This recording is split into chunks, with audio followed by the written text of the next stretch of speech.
여러분 안녕하십니까? 뉴스라이브 문을 엽니다. 지난해 서울에서 코로나 확진으로 인한 사망자는 182명. 그런데 올 들어서만 177명이 코로나로 사망했습니다. 한 달 반 만에 지난해 사망자 수를 따라잡은 건데 수도권 집중 발생과 요양시설 확산이 많은 영향을 미쳤다는 분석입니다. 최근 대형 병원을 중심으로 코로나가 확산하고 있는데 면회객이나 보호자분들 특히 주의하셔야겠습니다. 2월 17일 뉴스라이브 지금부터 시작합니다. 오늘의 헤드라인입니다.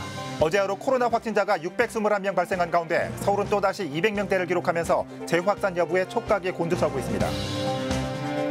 서울시가 종합병원급 이상 의료기관의 간병인과 종사자, 보호자에 대한 정기적인 코로나 검사 행정명령을 내렸습니다. 서울시 최대 규모이자 1호 청년 주택이 입주를 시작했습니다. 용산구에 위치했고 1086세대 규모입니다. 서울시장 선거 국민의힘 후보들의 1대1 1차 토론회가 열렸습니다. 국민의당 안철수 후보는 경제 공약을 발표했습니다.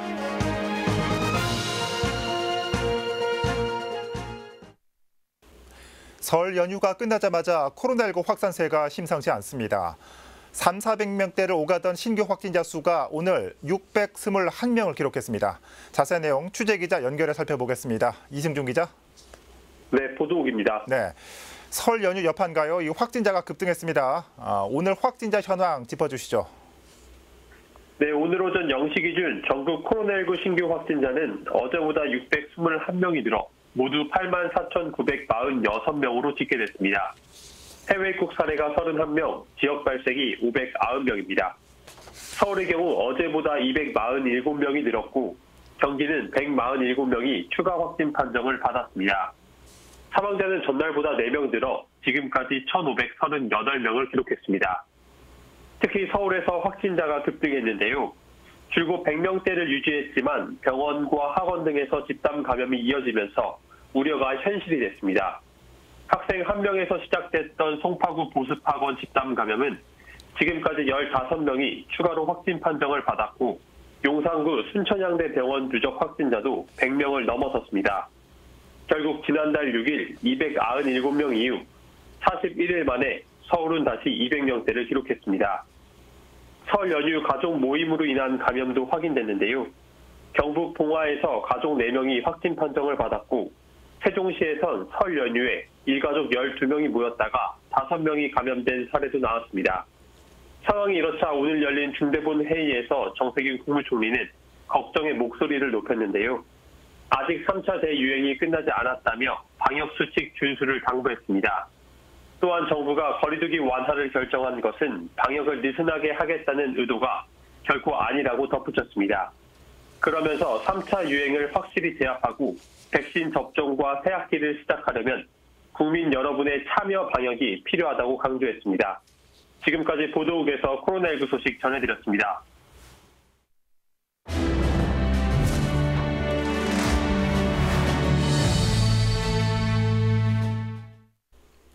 4.7 서울시장 보궐선거 경선에 돌입한 더불어민주당 우상호 박영선 후보가 첫 TV토론에서 맞붙었습니다. 핵심 공약인 주거안정과 부동산 정책을 두고 공방이 펼쳐졌습니다. 보도에 지혁배 기자입니다.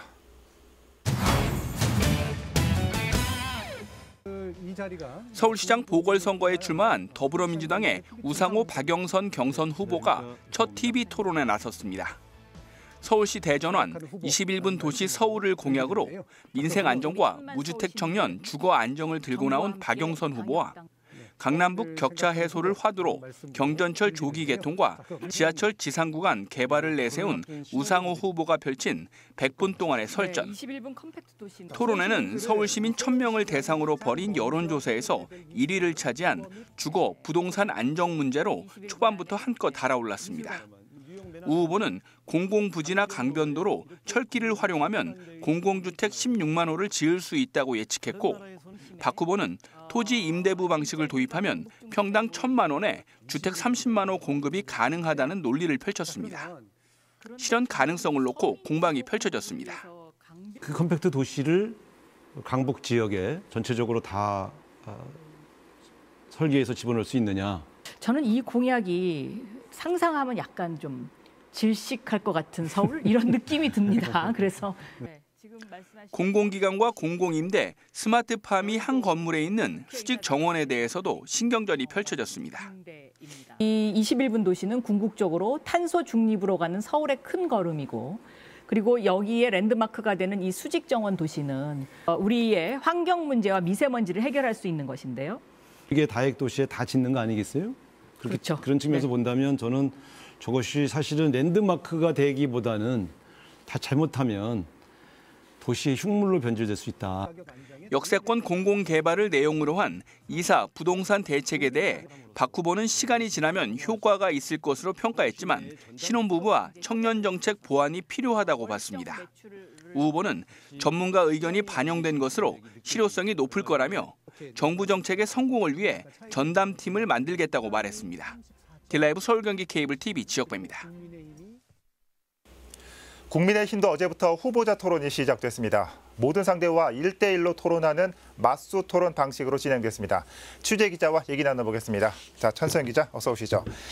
내용을 정리하기 전에 어제 토론 방식이 조금 이색적이었습니다. 네, 어제 오후 2시부터 국민의힘 경선 주자들의 토론회가 열렸습니다. 1부는 오신환 나경원 후보가 토론을 했고요. 2부는 조은희 오세훈 후보가 붙었습니다. 시간은 각각 40분씩 진행됐는데 여태껏 보지 못했던 토론 방식이었습니다. 네. 3무 방식으로 진행이 됐는데요. 격식도 없고 드레스 코드도 없고 토론 자료도 없었습니다. 발언 시간 총량제라고 하죠. 후보에게 정해진 시간을 질문과 답변을 이어가면서 자유롭게 상호간에 토론하는 방식이었습니다. 사회자 개입도 많지 않았고요. 스탠딩 방식도 취해서 약간 이색적이었습니다. 네. 자, 본격적으로 오신환 나경원 후보 토론회 얘기부터 해보죠. 청년 수당 재원 마련 그리고 부동산 정책이 충돌했습니다. 네, 다양한 이야기가 나왔는데요. 먼저 오신환 후보, 나경원 후보의 부동산 정책을 꼬집었습니다. 네. 나경원 후보가 밝힌 원더풀 공약을 두고 나온 이야기인데요. 민간주택 규제 완화로 공급을 늘리겠다면서 10년에 40만 호 공급을 밝혔는데 이는 현재의 공급량보다도 적은 수치라며 기초 설계부터 잘못됐다. 재설계하지 않으면 본선 가서 공격받는다. 이렇게 말했습니다. 나경원 후보는 오신환 후보의 청년수당 정책을 비판했습니다. 오 후보의 정책대로라면 1년에 1조 7천억 원의 지원이 필요한데 서울시 재난지원금은 5천억 원 정도밖에 안 된다며 청년을 위한 정책은 좋지만 재원 마련 등 현실성이 떨어진다고 지적했습니다. 네. 이외에 오신환 후보는 나경원 후보를 향해 강경 보수의 깃발을 들고는 결국 승리할 수 없다. 나경원 후보는 패스트트랙으로 보여진 부분은 당시의 흐름이었다. 국민의힘 후보로 결정이 되면 엄청난 경쟁력을 가질 수 있다 등으로 받아쳤습니다. 네. 자, 2부에서는 조은희 그리고 오세훈 후보의 토론회가 이어졌는데 분위기가 상당히 훈훈했습니다. 네, 10여 년 전 서울시장과 부시장으로 함께 일했던 사람들이죠. 예. 조은희, 오세훈 후보의 토론에는 크게 충돌하는 부분이 없었습니다. 다만 조은희 후보가 오세훈 후보의 주택 정책을 두고 공급량이 너무 낮다고 지적을 했고요. 용적률 상향 정책에 대해서는 오세훈 후보가 시장이었을 때는 크게 반대했던 사안이라며 입장이 달라진 건지 물었습니다. 이에 오세훈 후보는 주택 공급량의 경우 현실적인 수치를 잡았다. 또 용적률 상향은 10년 전 시장이었을 때와는 지금의 상황이 많이 다르다 이렇게 설명을 했습니다. 예. 밋밋했던 두 후보 간의 토론회에서 재미있었던 점은 민주당의 박영선 후보가 자꾸 언급이 됐습니다. 네. 서로가 박영선 후보를 함께 공격한 건데요.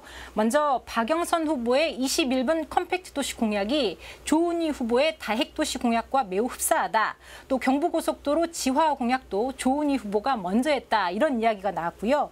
특히 박 후보의 경부고속도로 박 후보가 이야기했던 경부고속도로 지상부의 30만 가구 건설은 박 후보가 30만 가구 건설을 언급했는데 이건 절대로 말이 안 되는 수치다며 두 후보가 함께 박 후보의 공약을 비판했습니다. 예.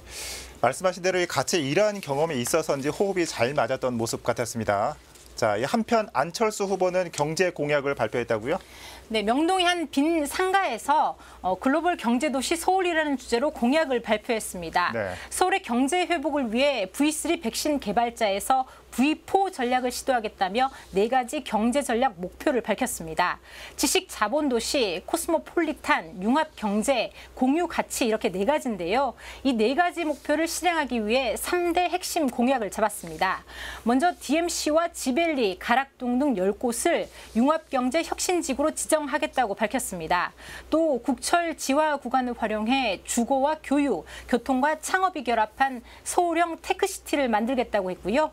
마지막으로 소상공인들에게 다양한 경영 솔루션을 제공하는 소상공인 안심재단을 설립하겠다고 밝혔습니다. 네. 그러니까 이 3가지 공약을 시행하면서 앞서 말씀드린 V4 전략, 지식자본도시와 코스모폴리탄, 융합경제와 공유가치 등을 완성하면서 서울의 경제 발전을 이루겠다는 설명입니다. 네, 자 국민의힘 토론회 소식 등 야권 움직임 살펴봤습니다. 청 기자 잘 들었습니다.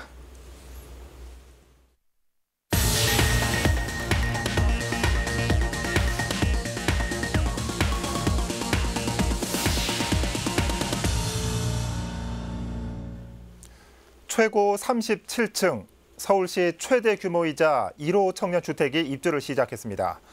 청년과 신혼부부를 위한 임대주택으로 임대료가 저렴한 게 특징입니다. 입주 현장에 지혁배 기자가 다녀왔습니다. 지하철 4호선과 6호선, 삼각지역 인근 용산구 한강로 2가에 들어선 청년주택의 입주가 시작됐습니다. 이삿짐차로 분주한 모습입니다. 먼저 입주를 시작한 건 민간 임대로 용산구는 지난 10일 임시 사용 승인을 내줬습니다. 아무래도 가격적인 면에서 비용이 원래 기존에 자취하던 곳보다는 훨씬 싸니까 좀 비용 부담이 좀 덜어서 기대가 되는 것 같아요. 용산구의 청년주택은 2개 동에 지하 7층, 지상 최대 37층으로 1086세대 규모입니다. 이번에 입주에 들어간 임대주택은 민간 부문으로 청년과 신혼부부 쉐어하우스 763세대입니다. 공공임대 323세대는 다음 달부터 입주를 시작합니다. 커뮤니티 시설과 구립 어린이집, 작은 도서관이 함께 조성됐습니다. 이와 함께 비영리기구 공유 오피스와 중앙주거복지지원센터, 청년월세상담센터와 광역도시지원센터 같은 지원시설도 입주할 예정입니다. 서울시 청년주택 1호 사업으로 역대 최대 규모입니다. 정식 사용 검사는 공사를 시작한 지 38개월 만인 이달 말 이루어집니다. 서울시 청년주택 제1호 사업이자 완공된 청년주택 중 최대 규모로 2월 15일부터 입주를 시작하여 많은 청년들의 주거복지를 실현할 수 있는 것으로 기대하고 있습니다. 용산구에서 역세권 청년주택 사업이 진행되는 곳은 모두 9곳. 사용 승인을 앞둔 한강로 2가와 공사 중인 원효로 2가 외에는 모두 사업 인가 전 단계입니다. 딜라이브 서울경기 케이블 TV 지역배입니다. 2011년 시작된 친환경 무상급식이 10년 만에 초중 고등학교 전 학년에서 전면 시행됩니다. 이와 함께 무상교육도 고등학교까지 전면 확대됩니다. 김동훈 기자가 보도합니다. 단계적으로 시행됐던 고등학교 무상급식이 올해부터 전 학년으로 확대 시행됩니다. 2011년 무상급식이 시작된 이후 10년 만에 초, 중, 고등학교로 전면 시행되는 겁니다. 국공립과 사립은 물론 각종 특수학교 모두 포함입니다. 이에 따라 올해 친환경 무상급식 예산은 7,271억 원으로 책정됐습니다. 서울시가 30%, 자치구가 20%를 부담하고 나머지는 교육청이 지원합니다. 급식 단가도 인상됐습니다. 초등학교의 경우 4,898원이며 고등학교는 5,865원입니다. 전체 학교의 75%는 서울시가 설립한 친환경 유통센터를 통해 식재료를 공급받게 됩니다. 친환경 유통센터는 현재 9곳의 산지에서 생산된 농산물을 직거래 방식으로 조달하고 있습니다. 산지에서 생산된 식재료는 잔류농약 검사 등을 거친 뒤 매일 새벽 각 학교로 배송됩니다. 친환경 무상급식과 함께 무상교육도 전면 시행됩니다. 기존 대상에서 빠져있던 고등학교 1학년까지 모두 무상교육 대상이며 입학금과 수업료, 교과서 구입비 등이 지원됩니다. 고등학생의 경우 1인당 연간 196만 원을 지원받는 셈입니다. 다만 입학금과 수업료를 학교장이 정하는 사립학교는 지원에서 제외됩니다. 한편 서울시는 올해부터 중고등학교 입학생을 대상으로 입학 준비금 30만 원을 지급합니다. 지원금은 제로페이 포인트로 지급되며 교복과 체육복, 스마트기기 등을 구입할 때만 사용할 수 있습니다. 공교육 대신 대안학교를 선택한 학생도 입학 지원금을 받을 수 있습니다. 딜라이브 서울경기 케이블TV 김동훈입니다. 금호역 인근 장덕길은 손에 꼽히는 상습 정체 구간입니다. 20여 년 전부터 도로 확장 사업이 추진돼 왔지만 번번이 무산돼 왔는데요. 더 이상 공사를 미룰 수 없자 최근 성동구가 일부 건물을 철거하고 공사에 들어갔습니다. 김동훈 기자가 보도합니다. 금호역에서 금남시장을 잇는 장덕길. 강남이나 시청 방면으로 가기 위해선 거쳐야 하는 도로입니다. 그러다 보니 하루에만 2만 대가 넘는 차량이 이곳을 지나고 있습니다. 하지만 좁은 2차로 도로는 통행량을 감당하지 못해 상습 정체를 빚고 있습니다. 게다가 사람이 한 명 지나가기도 힘들 정도로 인도폭이 좁다 보니 보행자와 차량이 뒤섞여 아찔한 순간이 벌어지기도 합니다. 이런 이유로 장덕길 확장 사업은 2002년부터 추진되었지만 도로변 상가 건물을 철거해야 하다 보니 상인들의 반발이 컸던 상황. 하지만 더 이상 공사를 미룰 수 없자 최근 성동구가 보상이 완료된 일부 건물을 먼저 철거하고 공사를 시작했습니다. 고조간선도로의 통행량이 5천에서 2만 대 정도. 그다음에 주간선도로는 2만 대 이상. 주간선도로의 역할을 하고 있는 거죠. 지금 장덕길이. 그런데 길은 좁고 그래서 이게 확장하는 게 서울시에서 이제 용역한 결과도 타당성이 있다 해서 이제. 도로 확장 공사 구간은 모두 110m. 성동구는 먼저 보상이 완료된 40m 구간을 확장하고 뒤이어 나머지 구간을 공사한다는 계획입니다. 2차로였던 도로는 3차로로 확장되고 도로 양방향엔 폭 2m의 인도가 신설됩니다. 공사비와 보상비를 포함한 사업비 243억 원은 전액 시비로 충당됩니다. 동으로 쪽으로 빠지는 차량을 한 개 차선을 더 확장을 했습니다. 기존의 1차선에서 2차선으로 확보를 했고 그다음에 인도도 상당히 거기가 없거든요. 거의 사유지로 해서 0.5m 정도밖에 안 나오는데 보행인들에 대한 안전도 확보되는 겁니다. 그래서 한편 성동구는 올해 말까지 장덕길 110m 구간에 대한 확장 공사를 마치고 나머지 장덕길 300m 구간도 도로 확장 사업을 추진하겠다는 입장입니다. 딜라이브 서울경기 케이블TV 김동훈입니다. 해마다 1인 가구 수가 꾸준히 늘면서 범죄에 대한 우려도 커지고 있습니다. 이런 불안감을 줄이기 위해 종로구가 명륜동 일대에 범죄 예방 환경 설계를 적용한 시설물을 설치하고 안심마을로 지정했습니다. 이주협 기자의 보도입니다. 주거지 곳곳에 설치된 CCTV와 비상 상황을 알릴 수 있는 비상벨, 뒤따라오는 사람을 확인할 수 있는 출입문 미러 시트까지 종로구 명륜동 일대에 설치된 시설물입니다. 대학교가 가까이 있어 이전부터 홀로 거주하는 여성들이 많은 지역인데 종로구가 범죄 예방을 위해 여성 안심마을로 조성한 겁니다. 네, 좀 실질적으로 범죄 예방 효과가 있는 환경을 만들기 위해서 주민 만족도 조사도 활용하고 특히 여성 1인 가구가 밀집한 지역을 선정해서 범죄 예방 환경 설계를 적용해서 디자인하였습니다. 골목 곳곳에 설치된 CCTV 주변은 멀리서 알아보기 쉽도록 노랗게 칠했습니다. 눈에 잘 띄면 보행자가 안심할 수 있는 데다 범죄 심리를 위축시키는 효과가 있기 때문입니다. 일반적으로 구청 상황실을 거쳐 관할 경찰서로 연결되는 비상벨은 빠른 대응을 위해 경찰서와 직통으로 연결됐습니다. 이 밖에도 어두운 골목에는 조명을 설치하고 주차장 셔터를 밝게 도색하는 등 구는 1억 5천만 원을 들여 130여 개 범죄 예방 시설물을 설치했습니다. 비대면으로 택배를 수령할 수 있는 안심택배함입니다. 이렇게 주거 침입에 대한 불안감을 줄일 수 있는 시설도 함께 조성됐습니다. 일단 여성 1인 가구 그룹 같은 경우에는 조도 개선이 돼서 환경이 밝아져서 심리적으로 불안감이 해소되었다는 의견이 가장 많았고 명륜동에 거주하시는 주민분들은 아무래도 이쪽 지역이 깨끗해지고 밝아져서 안정감을 많이 느끼신다는 반응을 주셨습니다. 처음 종로구 예산만으로 조성된 1호 안심마을 명륜동. 구는 안심귀가 스카우트나 여성 안심 지킴이 집 등 관련 여성 안심 사업과 연계해 보다 안전한 생활권을 만들겠다고 밝혔습니다. 딜라이브 서울경기 케이블TV 이주협입니다.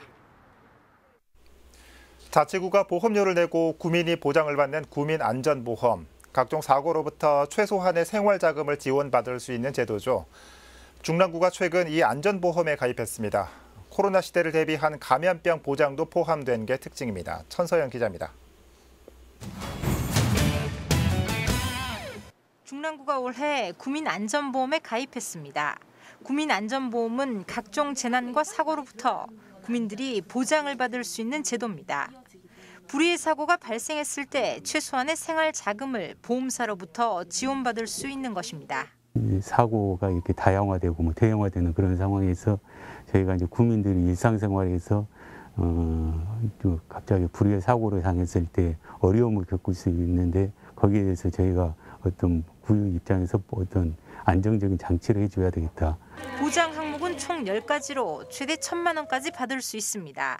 가스 상해 사고 사망과 후유 장애, 뺑소니 무보험자 상해 사망과 후유 장애가 포함됐고 의사상자 보상금과 의료사고 법률 비용 지원, 익사사고 사망과 청소년 유괴, 미아찾기 지원금 등입니다. 특히 코로나19 등 감염병 등으로 사망한 경우도 일정 금액을 보장받을 수 있도록 포함했습니다. 자연재해나 폭발사고, 대중교통사고 등 이미 서울시가 갖고 있는 안전보험과 겹치지 않도록 설계했고 개인보험과 중복해서 보장받을 수 있습니다. 최근에 이제 유행하고 있는 감염병에 대해서도 보장을 하고 있습니다. 그래서 감염병으로 인해서 불의의 어떤 사고로 사망을 하시게 되면은 거기에 대해서 이제 보장을 하는 그런 내용이 포함되어 있습니다. 한편 구민안전보험은 별도의 가입 절차 없이 중랑구에 주소만 두면 자동으로 가입됩니다. 외국인을 포함해 40만 명이 대상으로 보험료 4,700여만 원은 중랑구가 부담합니다. 다만 사고를 당했을 경우 보험금 청구는 개인이 보험사에 직접 신청해야 합니다. 딜라이브 서울경기 케이블TV 천선입니다.